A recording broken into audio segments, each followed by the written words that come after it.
This part of the presentation is going to be on infertility, and we're starting another ministry here for couples experiencing infertility.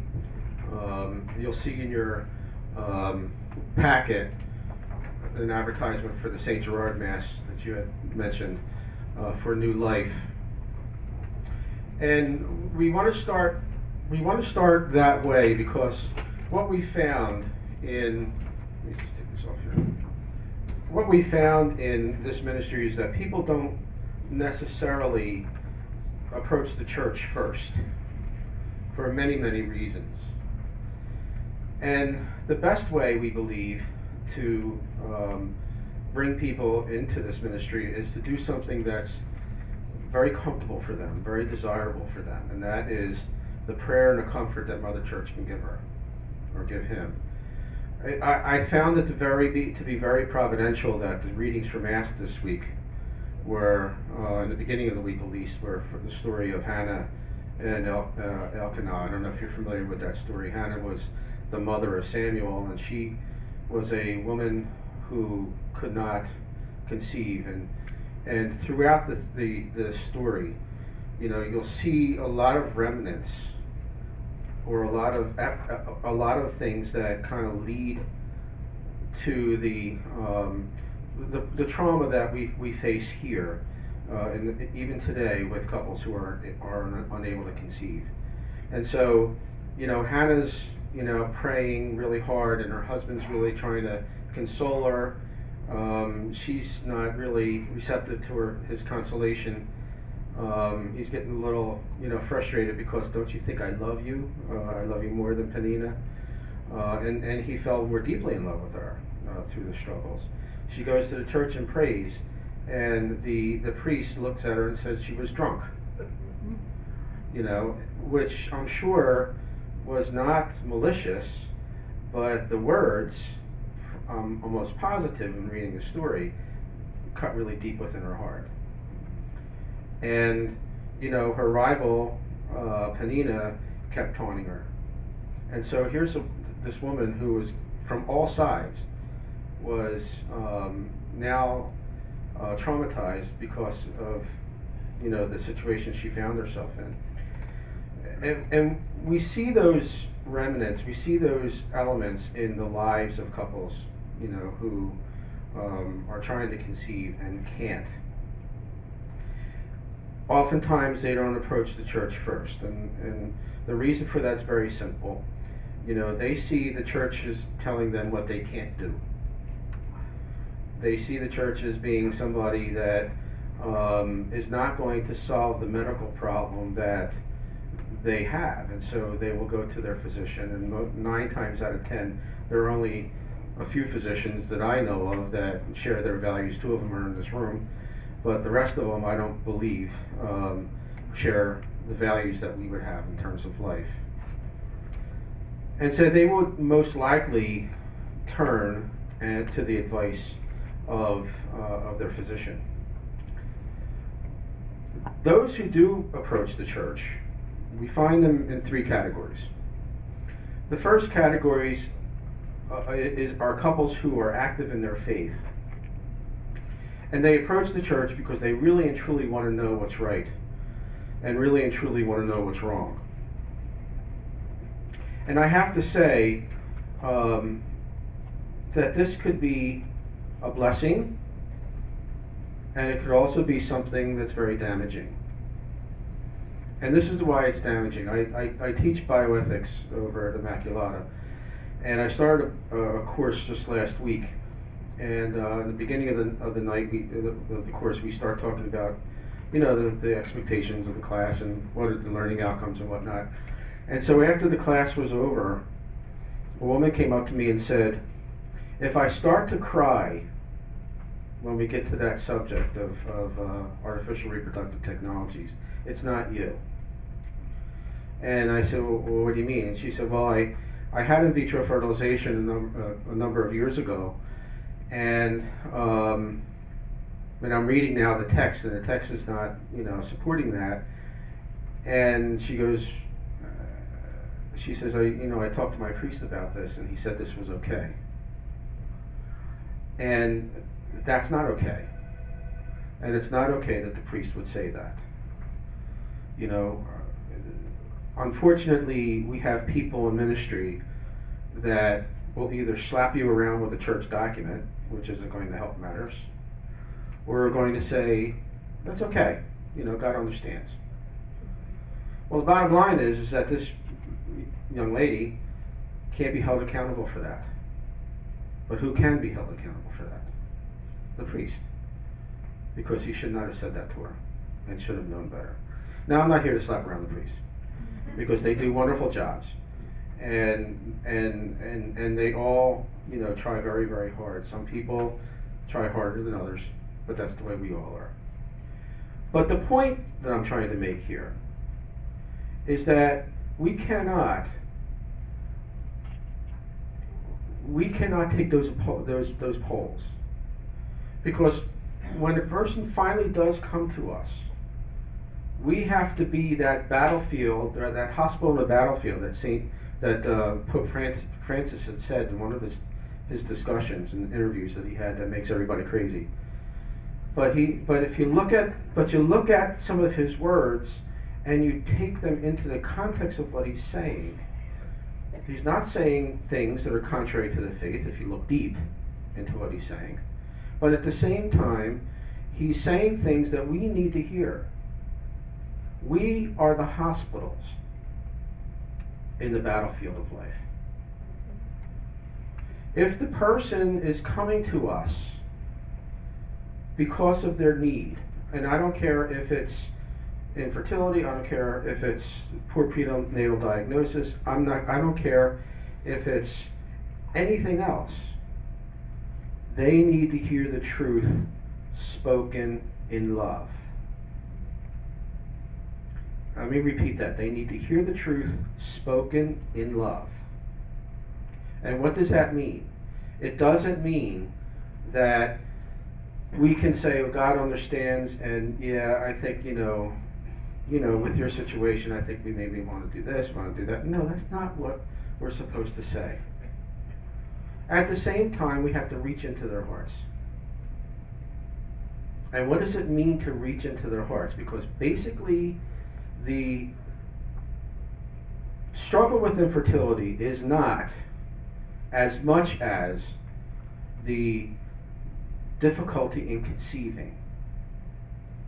The struggle with infertility goes to the core of who we are as men and who we are as women.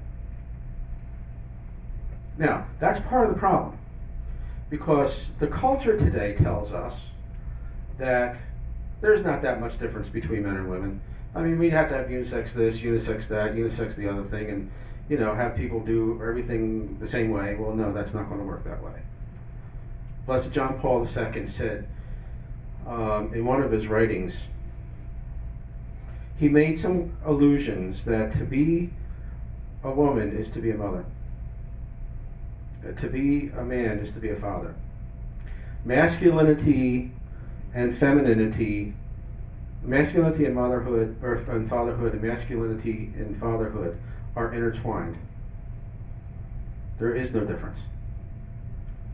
What you could say about a man is what you could say about a father. What you could say about a woman is what you could say about a mother. I did this one time, many, many years ago. I had one of these traditional 16-course classes. And in the beginning of the course, we were talking, it was a theology course, and I asked the students to list for me characteristics of a mom and characteristics of a dad.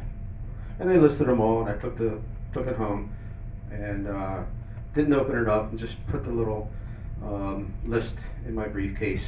And then we went on with the rest of the course. The end of the course, I said, give me characteristics of masculinity and give me the characteristics of femininity. And so they did that, and I took that list home. I put the two lists together. Blessed John Paul was right. There was no difference in those two definitions. So infertility strikes at the person's heart of being a mom or being a dad. Now, one of the things that we need to realize in ministry is that we need to start with the heart first.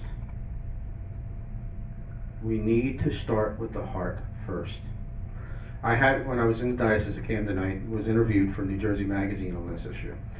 And, I talked to them about the church's teaching on in vitro fertilization and whatnot. And it was a pretty good interview. It was published. I get a phone call from this woman. If she was in front of me, she would have decked me. She screamed. I put the phone over here, and I heard everything she had to say. How could you say this? How could you call my child this horrible person? She just went on and on and on. So I let her talk. I let her scream. And I said, "You done?" And she goes, "Yeah." I said, "Okay, well, how did all that make you feel?" And then she just cried her heart out. She just cried and cried and cried, and she was uncontrollable. So I let her cry. Now the phone call's now going on 40 minutes. And I said, "Okay, so now where do we go?" And after she had the anger, after she had the tears, she was able then to understand what I was trying to tell her. And it worked out to be very good. Then she was finally able to deal with the situation. I explained to her that, look, the church is always here for you. If you're Catholic and you find that what you did was not right, we have confessions every Saturday. You can go. And so we have to be prepared for that, I think. But we have to start there. We can't just start with what is objectively evil and what is objectively good, because they're simply not there. Then we can move into the conversation. Another type of couple that comes to us is a couple who are actively pursuing care but haven't done anything immoral, at least yet. So they come to us now because they're emotionally spent, and we need to be there for them. We need to be able to journey along with them in whatever they're going through. And then the third are people who've just said, I gotta stop this, enough is enough. And now they have to seek meaning for their lives. And they seek meaning for their lives when they begin now to understand that they're still moms and they're still dads, whether they have their own kids or they don't. If we could do that, we could begin their journey towards healing. You're still a mom. You're still a dad. I have the objective data that tells you this. But they don't want to do that. They just want to know how. And you can help. So, one of the goals that we have now for this particular ministry, I wrote a program for the USCCB before I came to the Archdiocese. We haven't been able to use it yet, and it's based on the 2009 pastoral from the bishops, Life-Giving Love in an Age of Technology. It's a great book or document, and it's very pastoral, but it covers a lot of areas. And so about, I would say, a year ago, I was approached by one of the directors of pastoral ministry. Some of the parishes have women religious or lay people that, kind of help with the parish. They're called parish service directors. And so one of them called me and said that there was a couple that was looking for some support in infertility. What do you have for them? And I said, why don't you tell them to come and visit with me? And they did, and it was a beautiful couple, young couple. They're in their late 20s, early 30s, and so we talked about what their needs were. They've been going up to New Brunswick, to the Gianna Center up there. Dr. Motley, when he comes up, will talk to us a little bit more about that. But they've been going to the Gianna Center, and they just wanted some support. So I gave them this text and asked them to look at it, and if they were comfortable with it, I asked them if they would be interested in moderating this group, this particular support group, and it's a 12-week program. And so they came back a couple months later and said, yeah, this is great. We'll work with you on there. So basically, we're going to have the Mass on the 29th. Beginning of February, they're going to lead the 12 weeks. And what we're hoping is that the people who come to the Mass will be interested in attending to this and be a part of it, because you're not going to be able to put out a bulletin announcement or do something else in our traditional ways, because people just won't come. But they will come if they have a good experience of the church at the Mass. And so that's what our hope is. Now, the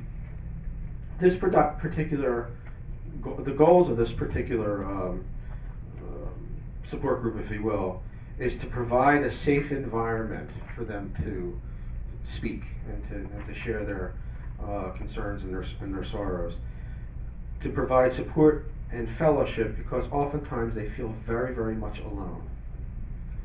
And it's natural for them to feel alone. Everybody around them is having kids, and they're always going to baby showers, and they're doing this and they're doing that and the other thing, and here they are just twiddling their thumbs and nothing's happening. And so is it just me? So when they meet with couples that are going through the same thing that they're going through, it's a help to them. And if they could build some relationships that way, I think that would be very, very, very good for them. So support and fellowship is another goal. We need to also help them strengthen their marriage, because sometimes, this puts a strain on the marriage. It's not unusual for a physician to say, your blood levels are fine. This is the time to have sex. This is the best window for you. And now it's not making love anymore. Now it's making babies. Now it's not making love anymore. Now it's a job. And that can be very demoralizing. And so we need to be able to help them with themselves. And so part of the program is going to have group interaction where they can talk about certain things, some prayer, some meditations, a little part of this pastoral that's going to be read and understood. But the other part is they're going to have homework when they leave, and the homework is going to be something that allows them to do something together, like maybe go on a date, which sometimes people forget to do, or allows them to maybe write a letter to their spouse. There's 12 action items for them to do, and it's all geared towards building their marriage up and knowing why they're there at all. To teach them from a pastoral perspective what the church teaches about this issue. Once you've gotten over all the emotion and all the trauma, then they have hearts to hear, to be open to why the church says what she says about artificial reproductive technologies, and it makes sense to them at that point of their journey. And so that is going to be discussed. In your packet, I put together a fact sheet about cryopreservation. For those of you who aren't familiar with that, couples oftentimes, if they go through in vitro fertilization, will wind up fertilizing, 5, 6, maybe even 7 embryos, and if 4 or 5 of them take, and they implant 2 or 3, then the other 2 are wind up in cryopreservation. And I was really very, very shocked myself when I researched what goes on to these poor human beings, embryonic human beings, in that process. It's so very, very dehumanizing that when you see the reality of what happens to them, it's enough to make you sick. And so I put together a fact sheet for this group and for all of you as well. And feel free to share that if you want, because I think it's important for people to know. You know, it's very, very important for people to know. Another goal is for prayer and spiritual enrichment and growth in holiness. So we're hoping that through all of this, we could bring some hope, we could bring some healing, have them make meaning, and give them meaning in their lives and their marriages. And if there's anything that I could say that to encourage you, is to really take Pope Francis's words to heart. You know, he got into a lot of, I guess, quote unquote trouble, as much as Pope can get in trouble, by saying that, you know, we concentrate too much on abortion and this and that and contraception. We need to talk about other things. And that caused a lot of people's, you know, the hairs in the back of their necks to stand up, especially all of us around here. But this is what he really meant. And Archbishop Chaput had commented on this, and I did some reflecting on this myself, and looked deeper into the interview that he gave. And he's right. He's very, very right. Look, the issues of contraception, the issue of in vitro fertilization, all these things are symptoms and not the disease. The disease is that we've forgotten God as a culture, and we've forgotten the truth and meaning of marriage and human sexuality. Just to tell a brief story before I end, in New Jersey, probably right after the turn of the millennium, there was a ballot issue for embryonic stem cell research. Now, the history in New Jersey, first off, New Jersey is very corrupt. Surprise, surprise. And when something gets onto the ballot, it's always passed. So they had a ballot initiative to approve taxpayer funding of embryonic stem cell research. Well, the bishops in New Jersey said, no, we're going to fight this as best we can. We found a wonderful video, an absolutely wonderful video, that really spoke of the issues from the vantage point of the theology, and then backed into embryonic stem cell research. Between that and the other activities that were going on, for the first time in 10 years, the voters in New Jersey defeated that ballot initiative. And that was a wonderful testimony to when you do something right, it will work. When you get to the heart of the matter, it will work. To deal with the in vitro, to deal with the contraception, straightforward, without any background, is going to do us no good. We have to open up those folders. And I often look at this in light of a computer program. The issue, in vitro, abortion, contraception, is probably down here in a list of subfolders. The primary folder is who we are, who made us, where are we to go, what is our destiny, what is marriage, what is human sexuality. Open those folders, people come to those conclusions themselves. I know this to be true. That's how we handle our, what's the right term?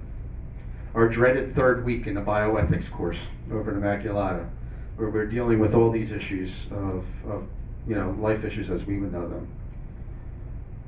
The only way that we can get to that place is to talk about those issues. By the time we're finished, they know what's going to hit them. By the time we're finished, they come to those conclusions themselves. I don't have to tell them. I don't have to tell them. That's what we all have to do. Do our job, be who we are, listen to the Pope, our job is so much easier. So much easier, and they will come to those conclusions themselves. So, I open the floor up to communicate to questions or comments. Good. I'm often asked, what is your frame of reference? And on this one, where it says 30% of the embryos do not survive cryopreservation, how do you know that? I don't know that, but I ask people like Dr. Burke, I ask people from other areas that know these things, and that's the stats that we get. CDC has stats on. Jerry, do you want to have any comment on that? Yeah, what you find.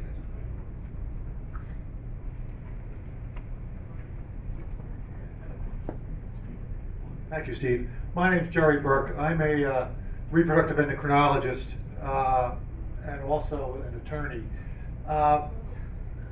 And while I don't do IVF, and I've never done pregnancy terminations or anything, it hasn't prevented me from practicing in the field. As a matter of fact, I'm the current president of the Philadelphia Reproductive Endocrine Society, of which, quite frankly, everybody else in the area, other than Mona Shangold, does IVF because that's where the money's at. And it's all a matter of dollars and cents. One of the things that I feel really bad for people, why it's so important in a group like yours and all, medicine's totally oriented towards making money, and that's the bottom line. When you were recounting your experiences, some of the things that you were recounting, I think people were probably fairly even with you. In other things, they weren't. They were really stilting their discussion with you in what they wanted you to do or what they thought was best. As you alluded to, one of the factors is considers they don't want to get sued. And that's one of the things that your group really has to really reach out to people, if possible, because once you get into the medical system, you go, it's very hard when you got somebody whispering in your ear, once somebody puts that thought in your mind, to reopen your mind up, quite honestly. But as far as the stats are concerned, sister, sorry. That's because I can see your halo. Okay. Very good. But not only the CDC, but SART, the Society for Assisted Reproductive Technology, publishes that data. It's all online.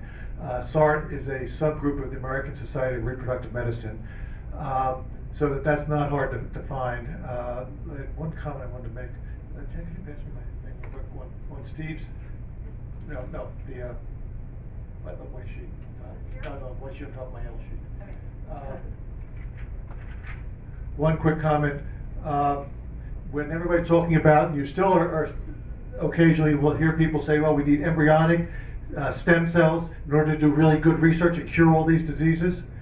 Does anybody know in here, because I do, how many ongoing research projects there are right now in the United States of America using embryonic stem cells to cure diseases?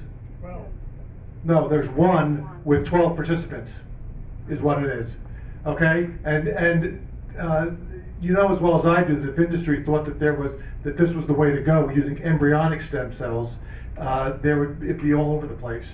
But there's not. That's the reason why you're not hearing more about embryonic stem cells right now. They're using neonatal stem cells, which are just as you can work with them. They become just as potential if that's what you want. And that's the type of information that you really need to know. Okay, because the liberals are all going to sit there and tell you that, oh no, we need these cells. The tragedy is what you've taken. You know, as I tell my colleagues in the Philadelphia Reproductive Endocrine Society, you know, none of us knows for sure when you get invested with a soul. I decide to play it safe and assume it's when you fertilize the egg and develop an embryo. So I'd rather be on the safe side. But if anybody here knows before I do, please let me know. Most of us won't find out until we pass over.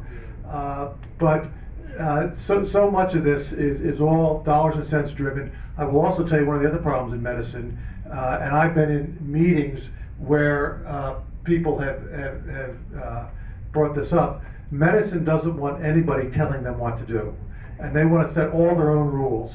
I remember Steve alluded to the situation several years back in the state of New Jersey. Another issue that came up was the partial birth abortion situation. I've been on the council of the New Jersey Obstetrics and Gynecology Society since the late 80s.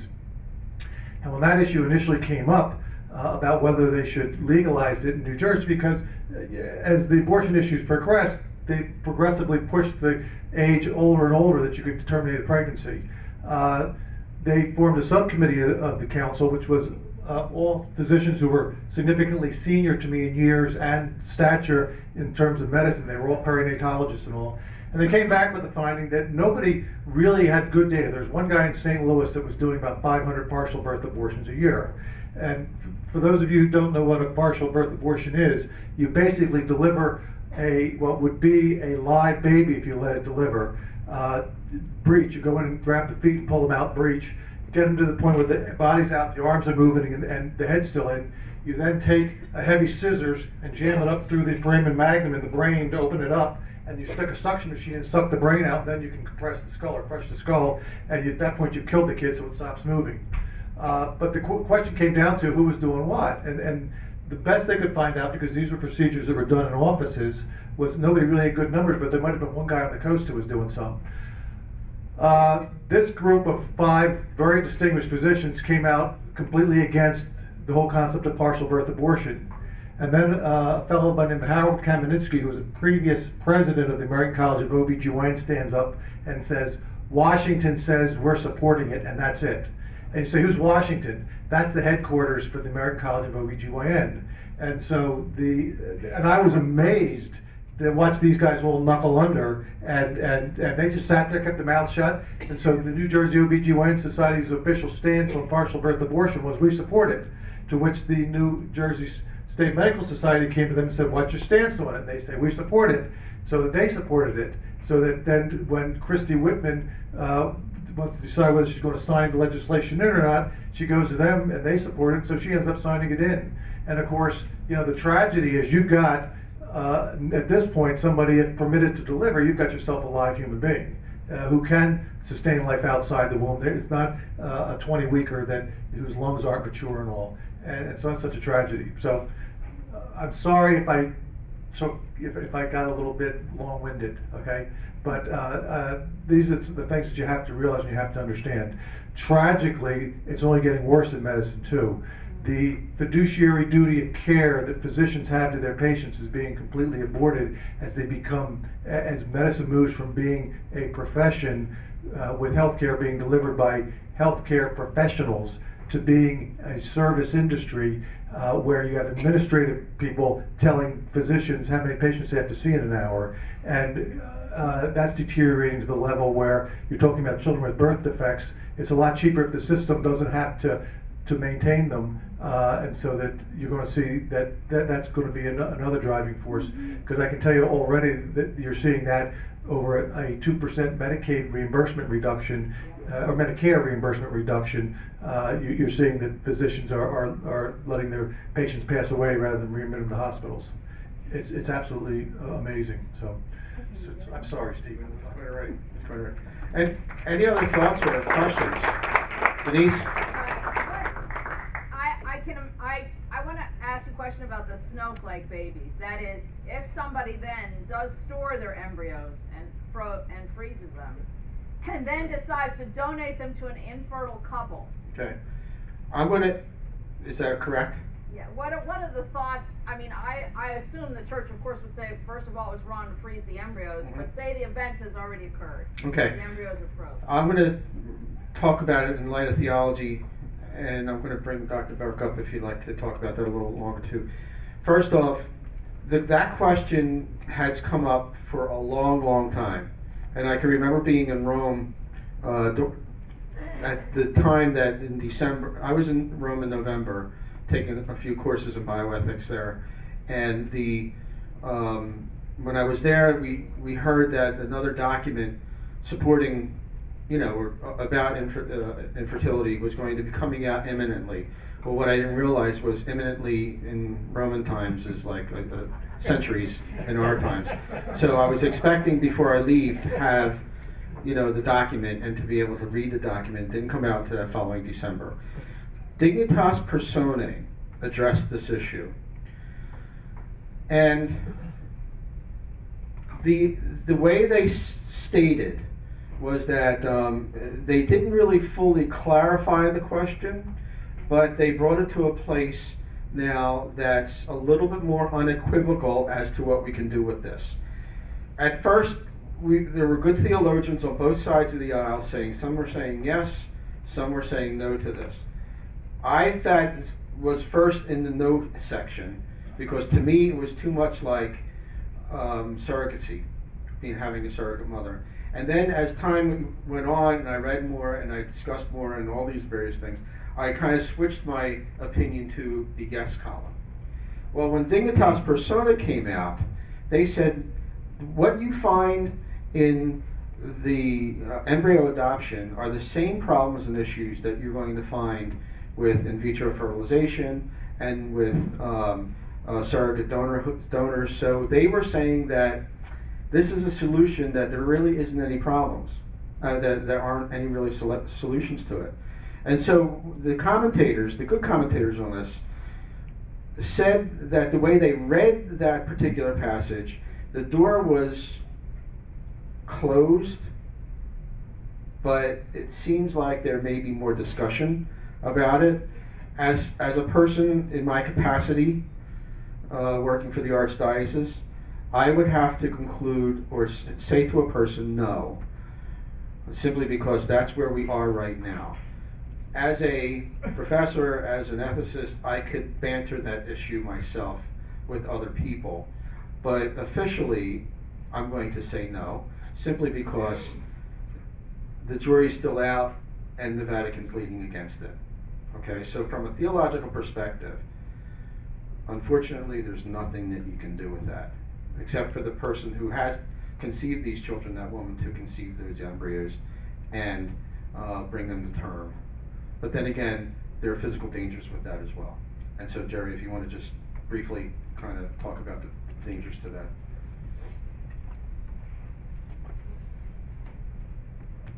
Couple of things real quick, Steve. First off, very good question. The last speaker we brought in for it was a combined meeting of the the Philadelphia Obstetrics and Gynecology Society and the Philadelphia Reproductive Endocrine Society with Jeff Keenan, who is the director of the National Embryo Donation Center in Tennessee. I think he's in Knoxville. Working at the University of Tennessee, and he was addressing the whole issue from a medical perspective. And I agree with Steve's point that it's a huge problem that there are not a lot of good questions, because, like I say, as far as I'm concerned, you've got tens, if not probably tens, you've got hundreds of thousands of human beings in a state of suspended animation. And like I say, from my perspective at least, they've all been invested with the soul. And if it's one thing if everybody gets a full shot, but if you don't put them back, they don't get any shot at all. And the problem is right now, less than, I think Jeff quoted, it was only 2% of couples who have frozen embryos will donate them, which is tragic. Most of them want them thawed out. If they're not going to pay for the freezing process anymore, they want them thawed out and let them die. So it's a real issue there. There are programs in this area that will do that as well. I know in the past we talked about this, and one of the considerations was that it might spur the IVF industry to make more embryos, so that you're actually encouraging the problem rather than addressing or helping to solve the problem. But it's a real sticky thing, but it is a possibility. First, from a medical perspective, in particular, if you're getting somebody pregnant who's older, as people get into their 35s, 40, and as a reproductive endocrinologist, the woman's age really is not significant as far as able to get them pregnant, because you can set them up hormonally to be able to accept and get an embryo to implant and grow. It's not a hard thing to do at all. It's very simple. But as we get older, normal medical disease processes like hypertension, diabetes, the entire 9 yards have to come in. They will only be magnified in pregnancy, and so that they would all be high-risk pregnancies just simply because of advanced maternal age. Though, if the embryos came from a younger woman, you don't have the risk of Down syndrome and the like, because that's a function of the age of the mother from whom the eggs came from. Does that answer your question at all medically? Well, it answers the question, and the question is, the thing is, I know that, sometimes we have couples who have conceived and had one of these children. I Right. didn't realize it was only 2% donated. And I know that in the legislature, in the Pennsylvania legislature, sometimes we've had them testify against embryonic research showing this was an embryo and now it's a person. And all embryos don't have to be frozen in perpetuity, that there are infertile couples that are willing to take them. Well, depending on whose IVF program you're working in, there's programs that will only fertilize as many eggs as you're going to take back, and that, so that if you're only going to do 2, that's all they'll fertilize, and they'll fertilize the best 2 because they grade the eggs out. Okay, doesn't guarantee that a poor egg won't fertilize and end up in a human being, and this is one of the huge dilemmas. But that's one of the things there too. So that that there are other ways to get around that. The big problem with the embryo situation is that we are a society, and this is from a legal perspective, that has decided to take a portion of our population and put them outside of the protection of the law, which is what you have when the Supreme Court decided in their eminent judgment that it was okay to terminate pregnancies. And once you do that, once you set that legal precedent, it's very easy to take other groups and put them outside of the protection of the law. That's what happens in every genocide. Is that all you do is move that group outside the protection of the law, and all of a sudden they're fair game. And like I say, that's where we're heading into right now, and you're going to see that more and more prominently very shortly. Okay, we have time for one more question. Anybody? Yes. Are you familiar with Dr. Lukenberg? Yes. Didn't he address that issue? I know he came out to ABBM and Sacred Heart and kind of discussed that because from a moral standpoint, using the document because it did not come from good. It really is a question. Yeah, the question is, Dr. Ruppersberger had addressed this, and you're alluding to the principle of double effect. The principle of double effect in theology is that one act has to be good and have 2 effects, and the evil effect is, foreseen and tolerated for the sake of the good. We use double effect in light of, say, morphine, giving morphine to patients or ectopic pregnancies or whatnot. But the key to the principle of double effect is that the act has to be good. And this is where I think Dignitas Personae was coming in at. The act was not good of in vitro fertilization. And again, obviously life is always good and the person's always good. And so that's where the sticky wicket comes in. So do I expect to see more coming out of the Vatican? I would suspect so. When? Who knows? But I'm sure that the Congregation for the Doctrine of the Faith is going to have to bring this up again. Because as clear as that document was, it wasn't clear enough for certain people. So,